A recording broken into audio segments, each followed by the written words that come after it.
Didn't even hear a bell ring till just now.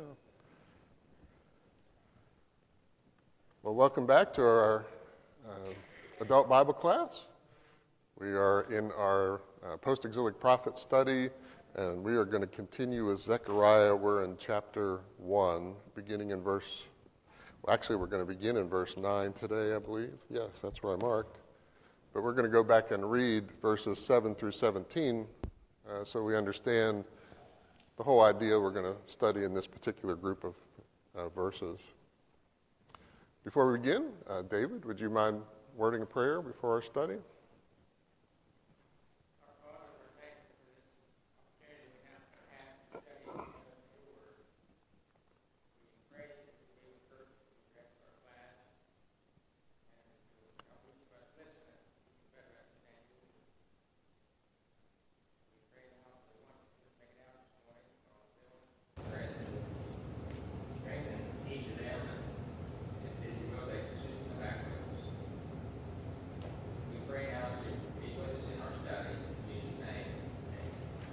Thank you, David. So beginning in verse 7, chapter 1, of Zechariah. Hebrews would be Wednesday night. You've lost 4 days, Becky. Either that, or she's enjoying Tom's class so much, she wants to go back to that instead of this.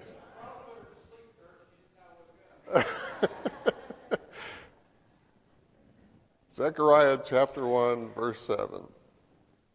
On the 24th day of the 11th month, which is the month of Shabbat, in the second year of Darius, the word of the Lord came to the prophet Zechariah, the son of Berechiah, son of Iddo, saying, I saw in the night, and behold, a man riding on a red horse.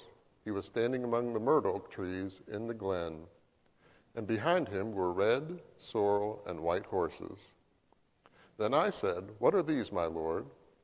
The angel who talked with me said to me, I will show you what these are. So the man who was standing among the myrtle trees answered, These are they whom the Lord has sent to patrol the earth. And they answered the angel of the Lord who was standing among the myrtle trees and said, We have patrolled the earth, and behold, all the earth remains at rest. Then the angels of the Lord said, O Lord of hosts, how long will you have no mercy on Jerusalem and the cities of Judah, against which you have been angry these 70 years? And the Lord answered gracious and comforting words to the angel who talked with me. So the angel who talked with me said to me, Cry out, thus says the Lord of hosts, I'm exceedingly jealous for Jerusalem and for Zion, and I am exceedingly angry with the nations that are at ease. For while I was angry but a little, they furthered the disaster. Therefore, thus says the Lord, I have returned to Jerusalem with my mercy. My house shall be built in it, declares the Lord of hosts. And the measuring line shall be stretched out over Jerusalem. Cry out again, thus says the Lord of hosts, my city shall again overflow with prosperity, and the Lord will again comfort Zion and choose Jerusalem. So we had looked at verses 7 and 8 in our last study, and we're going to pick up looking at this in verse 9 this morning. So I put verses 9 and 10 together. The latter part of verse 8 related to the man on the related to that the man on the horse, can't speak this morning, was not alone, but there were other horses which would have riders as well. In verse 9, an angel is speaking with Zechariah. Commentators have varying opinions on the identity of this angel. Some believe it to be the same as the man among the myrtles, while others see it as being a different entity. I think based on what we're going to read in chapter 2, verses 5 and 8, that this is indeed a separate entity. Here we see another comparison to John in Revelation. An angel is with him to provide guidance, an explanation of the things that he sees. These are heavenly visions. The expectation isn't that man is going to simply understand them, so someone is provided to provide an explanation. We read of the man among the myrtles. In verse 11, we're going to hear this explained a little better. as to who this man among the myrtle is. He is identified as the angel of the Lord, not an angel of the Lord, but the angel of the Lord. Typically, when we encounter this title in the Old Testament, it refers to a particular character. Who is that? Anybody want to offer who they think that is? There you go.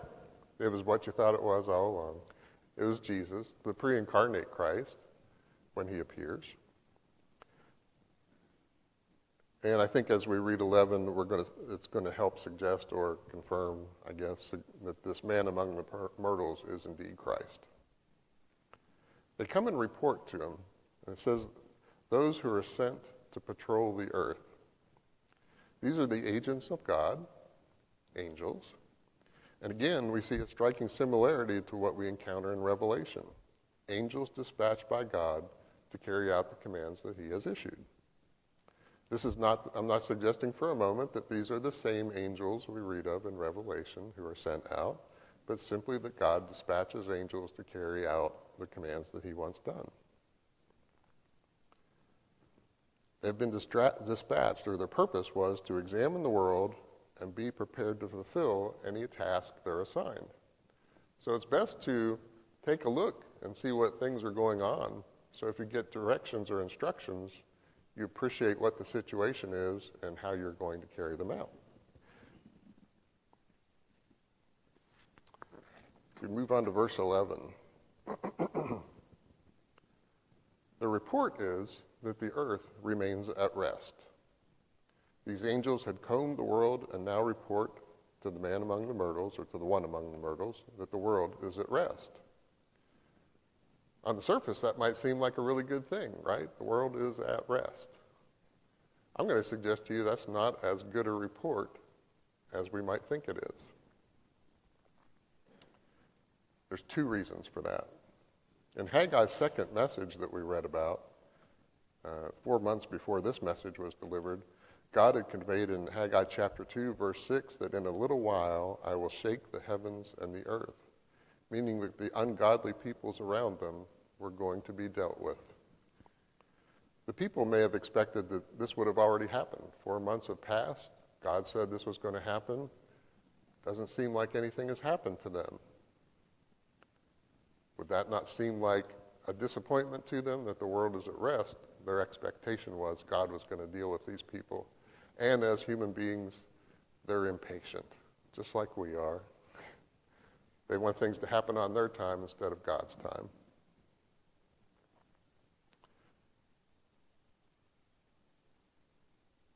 There is something that occurs in this time that they may have thought was part of this promise by God that he would deal with them. There was an attempt to move against Darius, who was king of Persia at the time. They may have believed this to be the beginning of the realization of that promise that they had received from Haggai, or through Haggai. But this attempt was quickly put down, and the report indicates that the nations around them haven't really experienced any significant change. So nothing seems to have happened from their perspective. Again, it's a matter of patience. Secondly, this report indicates that though God's people have been facing difficulties, the rest of the world seems to be at ease, or at least at rest. And in our next group of verses, God will express his displeasure with these other nations that are at rest. Questions or comments through verse 11? Okay. Verses 12 and 13. So here we have the angel of the Lord speaking. So here Christ advocates for the children of God much the same way that he advocates for us today. He's interceding on behalf of the Jewish people, asking, how long will this go on? He voices the question that probably many of these people are asking in their own minds. How long is this going to go on that the nations around us make life difficult? When are you going to step up and do what you told us through Haggai? When are you going to deal with them? Jeremiah had prophesied in chapter 29, verse 10. Excuse me, let's back up for a second. So one of the questions I had written down here is, how long will this discipline continue that he had enacted on them when they were taken away? And we get back to what was the reason or the cause for the discipline in the first place. It was their sin, their failure to be in the right type of relationship with God, right? And this hasn't truly been all resolved yet. So should they really expect for God to make everything clean again when they're still in the process of getting back to a right relationship? So then I had that Jeremiah had prophesied in 29, verse 10, "For thus says the Lord, when 70 years are completed for Babylon, I will visit you, and I will fulfill to you my promise and bring you back to this place." God had completed that promise, had he not? He had put it upon the heart of Cyrus, then king of Persia, to send the Jews back to Jerusalem to re-inhabit, to rebuild the temple. That's exactly what he promised, was it not? After the 70 years, I will bring you back. And he made that happen.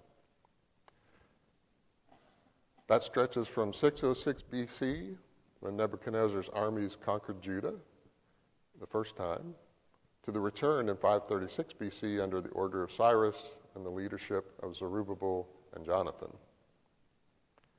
The angel here who is speaking to Zerubbabel is acting as a guide, and he relays a comforting message that is God's response.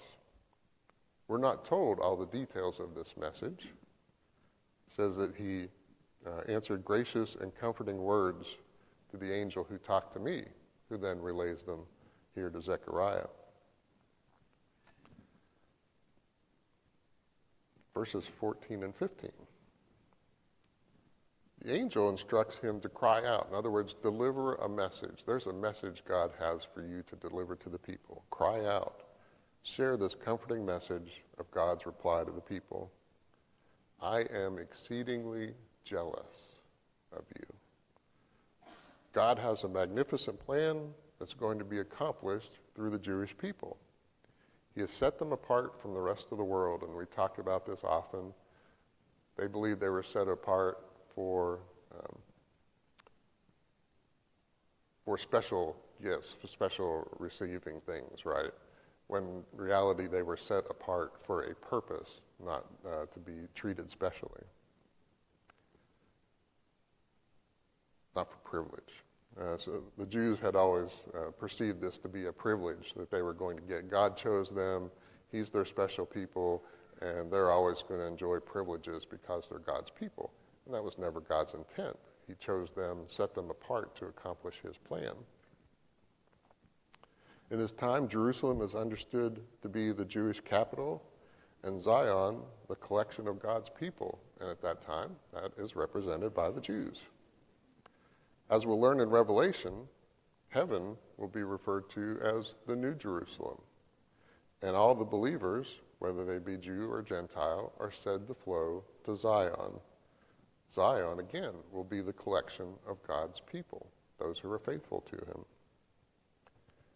He says, not only am I really jealous for you, meaning you're really important to me. I have plans for you. I possess you. I want good things for you. But then he goes on to say that he is angry with the nations around them. Now, keep in mind, God had utilized these very nations, Assyria and Babylon at the times, to discipline the Jewish people, did he not? Could they have done this if God had not allowed it? Of course not. They could have tried whatever they wanted. The Jewish people could have had no army whatsoever, and it wouldn't have mattered. If God did not want this to happen, it would not have happened. So he's used these nations to exact his discipline upon the people. But yet he goes on to say that these nations had abused the role that he gave them. They had gone above and beyond the discipline that God had sought and had done more. They had been cruel. They had mistreated them, and that was not what God had wanted. He simply wanted them to be disciplined. The Syrians and the Babylonians showed no mercy to the Jews to a large extent. We have isolated incidents of people being treated well. We think of Daniel. We think of Shadrach, Meshach, and Abednego, who enjoyed a fairly good life in terms of they were treated well, and yet they were taken away from their homeland, they were taken away from the temple, and they were taken away from the God that was so important to them, right? So the punishment that was inflicted by those conquerors had exceeded God's intent. Comments or questions through 15? All right. Verse 16.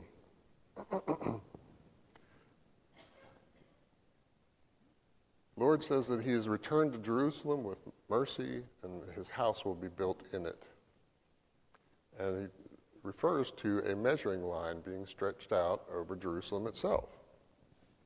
So because the discipline is complete, the 70 years have been completed that he had dictated, God has returned the people to the promised land. We need to understand that their return is by God's mercy.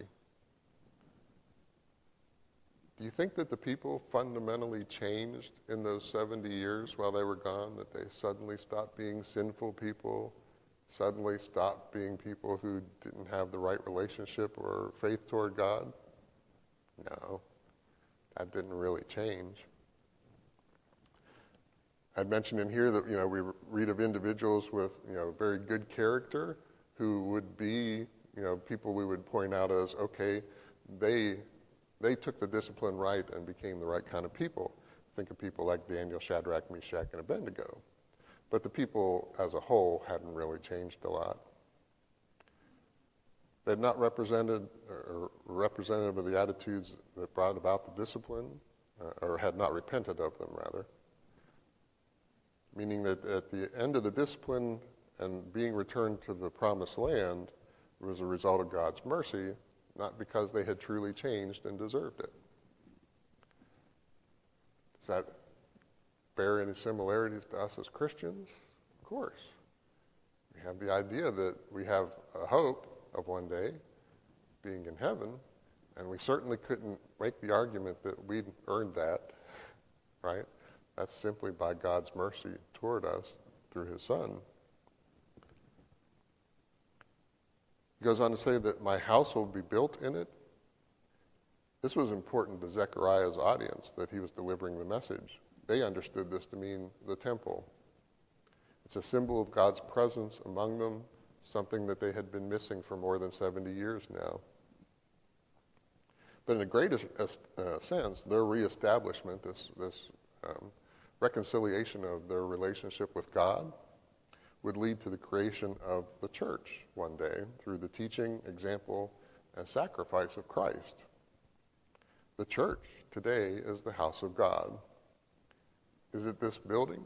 Is this building the church? Of course not. The church is the people. Is it really even our physical selves that make up the church? Not really. It's our spiritual selves, is it not? That's what looks forward to the hope of heaven, is it not?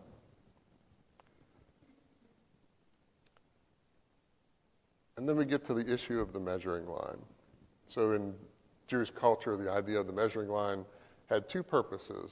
You were either figuring out what was going to be knocked down or what was going to be built up. So you might say we need to take out 100 cubits. Like that, I didn't say feet or yards or meters. 100 cubits of trees. So you needed a measuring line to come up with 100 cubits of trees, right? So it could be for destruction. But also it could be for building. So if you say I'm going to build a building of a certain size, you need a measuring line to figure out where the corners of it are, where it ends, things like that. Jerusalem, the idea here is that Jerusalem is going to be rebuilt and it's going to become a thriving city again.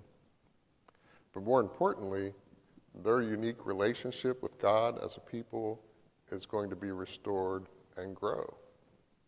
It's an interesting thing. Obviously we have a big gap where we don't have a lot of biblical record of the Jewish people, right, after their return. I mean, we have records of their return and early things, but then we have this big gap where we don't have anything until we pick up in the New Testament in terms of time that's covered. But the reality is the Jewish people in this period of time were probably among the most faithful point that they enjoyed as a nation. There wasn't that return to idolatry. They did become a meaningful city again in terms of commerce and things like that. So they were successful again, and they tended to do a better job of remaining faithful. That's not to imply that they were completely faithful. Otherwise, Christ wouldn't have been so upset with people like the Pharisees and the Sadducees. But as a nation, they didn't fall into that pattern that they had over and over again where they turned to idolatry. In verse 17 is told, "Cry out again, my cities shall again overflow with prosperity, and the Lord again will comfort Zion and choose Jerusalem."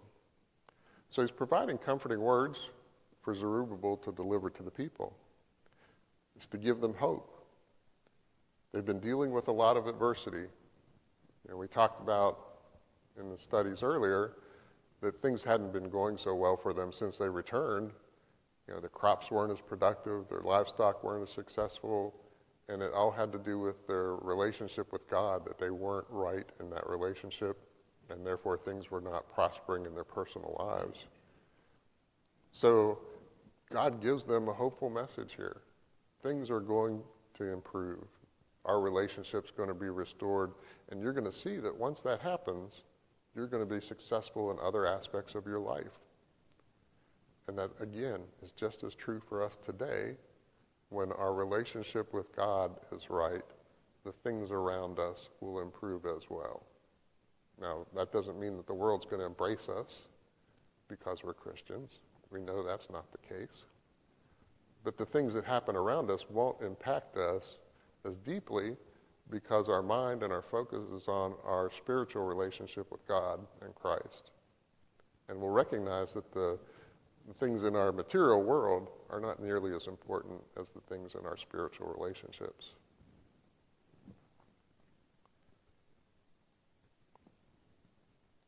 So I had a note here that says, basically he's telling them that if they maintain their commitment to God, he's no longer going to be ashamed to call them his people. And I'd pointed out a couple times in our study so far of this, did he refer to them as his people? No, he'd been referring to them as these people because they weren't faithful to him.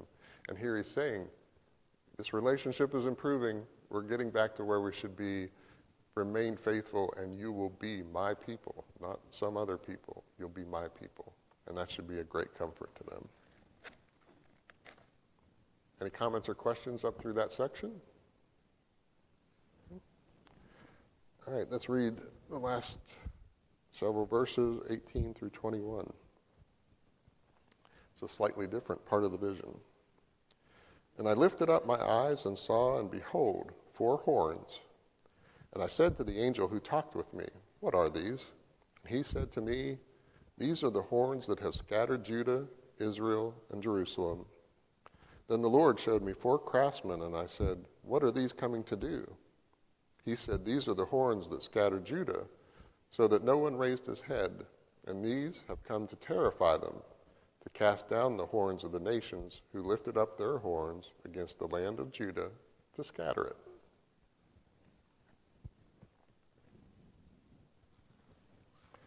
Deep symbology here again. Well, maybe not that deep, but symbology again. How's that? So we have 4 horns that are said to have scattered the people. So I'd asked Lloyd a question, what his studies had revealed about an issue I was hoping to try to figure out better. Because I told him, I said, the more I read about it, the more confused I become.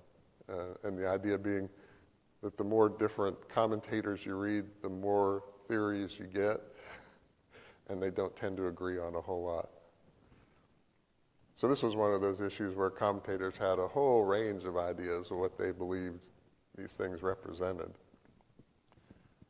But they all do kind of agree on one central theme here, that these horns represent powers that have risen up against God's people. They had just different ideas on the eras when they apply, right? Some of them perceived them to just apply here to the Jewish people or the audience. Others saw it as applying in a larger sense, through all time. But they couldn't come to an agreement on the specific powers that are mentioned here. I have a note here that if we look at verse 19, and it says, "These are the horns that have scattered Judah, Israel, and Jerusalem," suggests to me that these are events that have occurred. Okay? Again, not telling you have to accept what I tell you here. You read it and you come to your own conclusion on this. But I think it supports the concept of the powers that one commentator listed as Egypt, Assyria, which took Israel away, Babylon, which took Judah away, and Persia, which was now the controlling power that had overcome Babylon. If you like a different set of four, that's okay. We're not told specifically what they are. We have 4 craftsmen who appear. Again, just as much variation on what the meaning of this is, but the idea being here, I think, is that the materials that make up these horns, there are craftsmen who work in those materials. So maybe one of the horns, for instance, is wood. So maybe one of the craftsmen is a carpenter. Maybe one of the horns is silver. So you have a silversmith coming. Whatever it is, whatever these horns are composed of, there are craftsmen showing up to deal with each of the horns who are familiar with those materials and know how to work them, and in this case then, know how to break them down. I think this one applies in an immediate sense to them. They understand this. But I think we can take this in a broader sense for ourselves in the idea that this is going to resonate throughout the time that this earth stands, that there will always be forces who oppose God's people throughout history, whatever that may be. At this time, it's the Jews, and they're familiar with these 4 powers who have dealt with them harshly, right? But the idea is that whatever foes come against God's people, be it these Jews of this time or be it us today, the things in the world that challenge us, the forces that Satan uses to work against us, whatever those are, that God will overcome them, and he gives us the ability to overcome them. I think that's the idea here, is that God's faithful people, regardless of how they're challenged, can overcome as long as they remain faithful to God. That brings us to the end of the chapter. Darn. I told him my hope today was to get through chapter 2, because there's 13 verses of chapter 2, and that would give Doug an excellent place to start in chapter 3 when he comes back next week, instead of just starting in the middle of the chapter. But I just doubt we're going to get there. But we will begin with chapter 2. I don't know about your Bible, but mine has no divisions in this chapter, so it perceives it as one long concept. So you get to hear me read the whole chapter. "And I lifted up my eyes and saw, and behold, a man with a measuring line in his hand. Then I said, 'Where are you going?' And he said to me, 'To measure Jerusalem, to see what its width and what is its length.' And behold, the angel who talked with me came forward, and another angel came forward to meet him and said to him, 'Run, say to that young man, Jerusalem shall be inhabited as villages without walls, because of the multitude of people and livestock in it.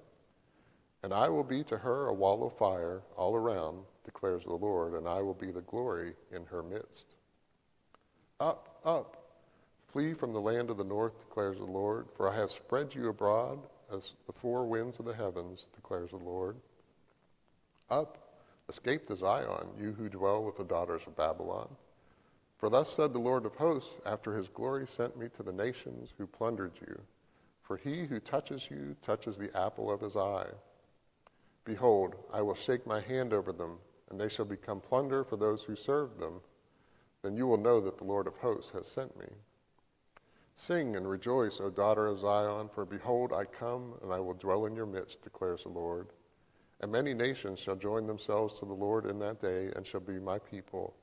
And I will dwell in your midst, and you shall know that the Lord of hosts has sent me to you. And the Lord will inherit Judah as his portion in the Holy Land, and I will again choose Jerusalem. Be silent, all flesh, before the Lord, for he has roused himself from his holy dwelling.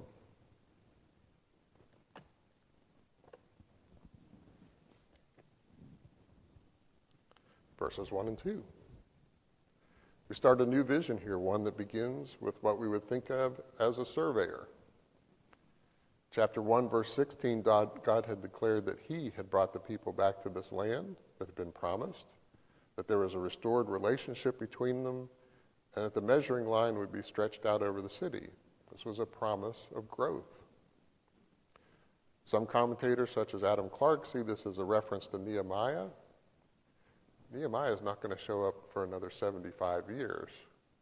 Seems like a stretch to me on that, but that's a possibility. While the vision will touch on the near future as well as the coming Messiah and the church, making this a reference to Nehemiah I thought was just kind of a stretch. And then we see that this man in the vision tells Zechariah that he will measure Jerusalem, the implication being to see if it's going to be large enough to hold everyone that God plans to inhabit it. This would certainly seem an odd question to them, would it not? You only have roughly over 50,000 people who came back in this return, and there were over 1 million people who lived in Jerusalem at the time it was taken into captivity. So 50,000 people wouldn't seem like putting a lot of pressure on a city that size, would it? Yes.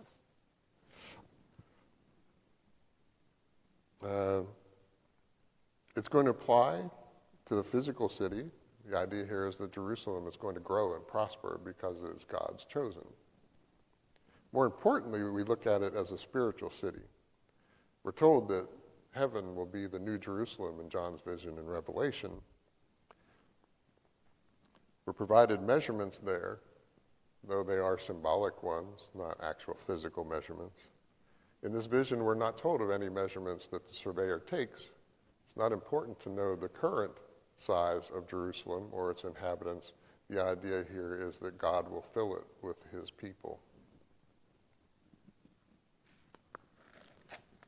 Verses 3 through 5. Different commentators choose different angels who came forward here. In chapter 1, Zechariah begins speaking with an angel who acted as an intermediary, but also was directly addressed by the angel of the Lord, who we believe to be Christ. Given that in verse 4, another angel comes forward to instruct the first, who is speaking to Zechariah, I think it's fair to reason that the one who was speaking to Zechariah originally in this vision is not Christ. Would Christ have any need of another angel to come forward and give him more information or correct what he was telling someone? Of course not. Matthew Henry made a good point about these verses in his commentary, suggesting that Zechariah, being a young man, would not understand the purpose of these visions if they weren't explained to him. Therefore, God has provided a guide to help him understand. The measuring line can be used for more than one purpose, which we talked about, destruction and construction. So it was important to make sure that Zechariah understood that this related to growth, not to destruction, not to continued difficulties for the people. Physical Jerusalem is going to grow and prosper so much that the city walls wouldn't be able to contain everyone who would want to dwell there. There currently are no city walls. Nehemiah is going to come back in 75 years, roughly, from this point to lead that effort to rebuild the walls. And this could make the people uneasy. At this time, walls around a city were an important part of defending the city and feeling safe. But God provides assurance that they're going to be safe. He is going to be their wall. He's going to be their protector. Again, this applies equally to us as Christians. and the challenges and perils that we face in this world, we don't need physical walls to protect us. God is our protector through Christ.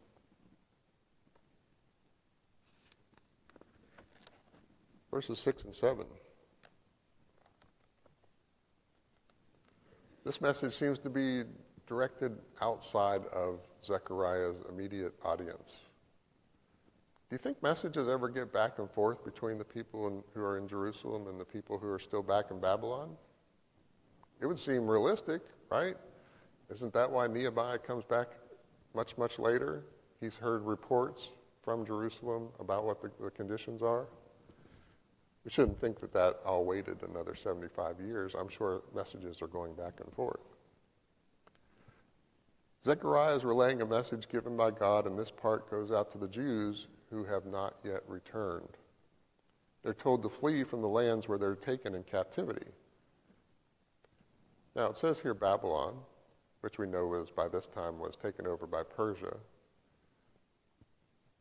And this is just something for you to think about. Do you think this goes out to Assyria as well? I tend to think so. Do we see tribes other than Judah and Benjamin living in Judea in the era of Christ? So obviously other tribes returned as well.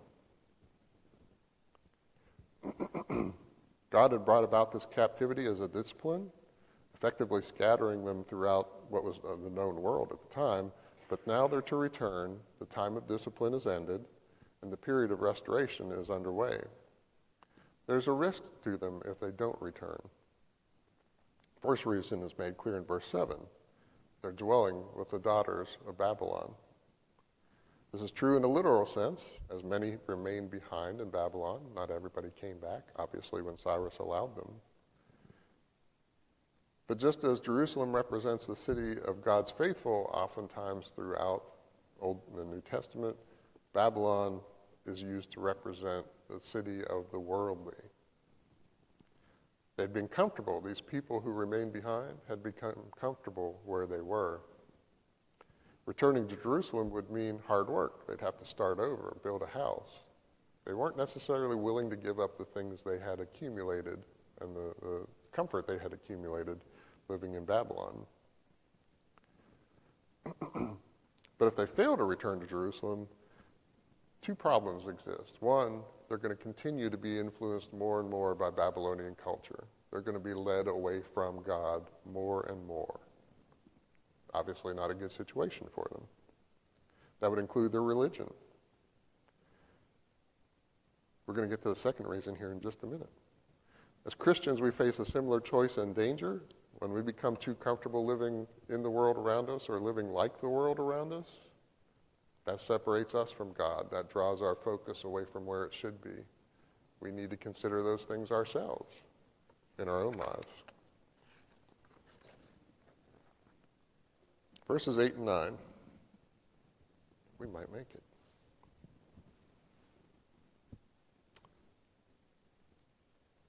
So here we have the second reason they're in danger if they fail to come back from the captivity, if they stay where they are. In chapter 1, God expressed in verse 14 that he was jealous for Jerusalem, and then turned around in 15 and said that he was exceedingly angry with the nations who had overcome them because they had exceeded the amount of discipline that he intended. While these could be taken as a comfort for those who have returned, right? Verse 14, that he was jealous for them. He points out that he's going to punish those who abused his people. There's a warning there to those who remain in those lands. You may get caught up in this punishment.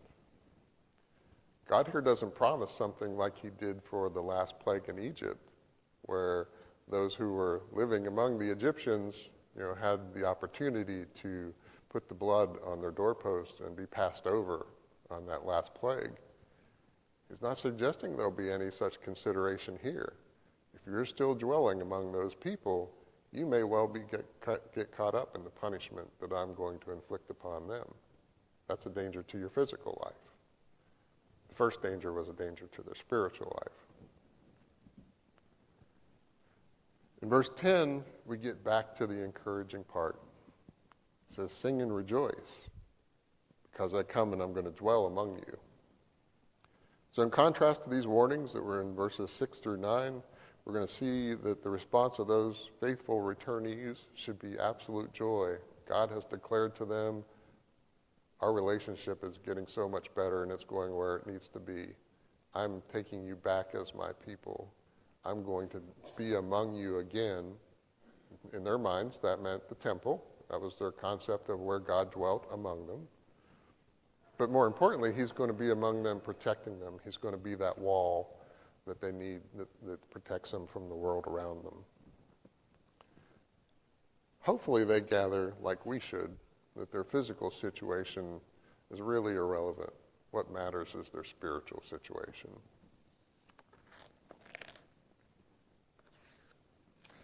Five minutes. We'll see if we can get through 3 verses. So here we have the promise that in the day that's coming, other nations will join themselves to Israel and become God's people. So several reasons are provided for their joy. He's going to dwell in their midst. This is a fulfillment of immediate sense when the temple will be completed here in a few years.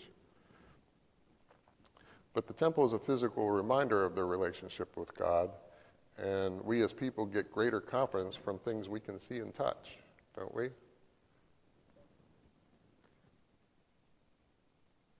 But it has a greater fulfillment in a prophetic sense. Christ will one day dwell among them in human form. God's ultimate plan will exist among them. The Holy Spirit will dwell in each Christian who will make up his church again, the church being the people, not a building. Many nations are said to join.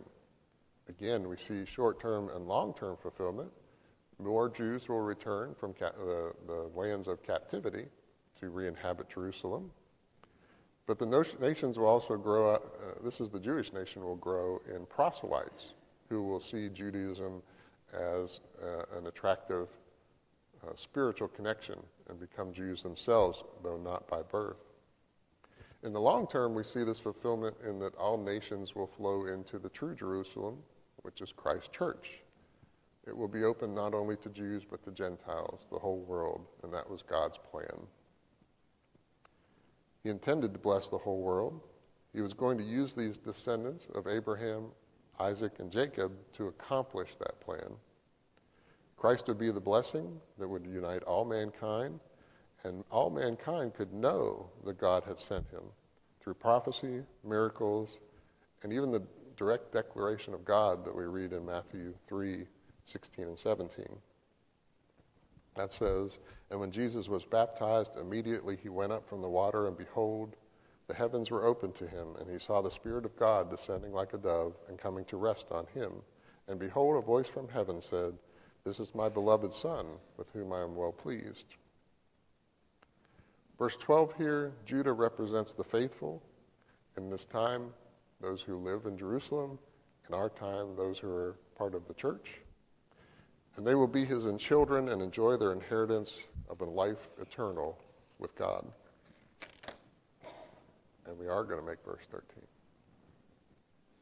It tells them, "Be silent, all flesh." There were several interpretations I read of this, but I believe the simplest one is the most practical one.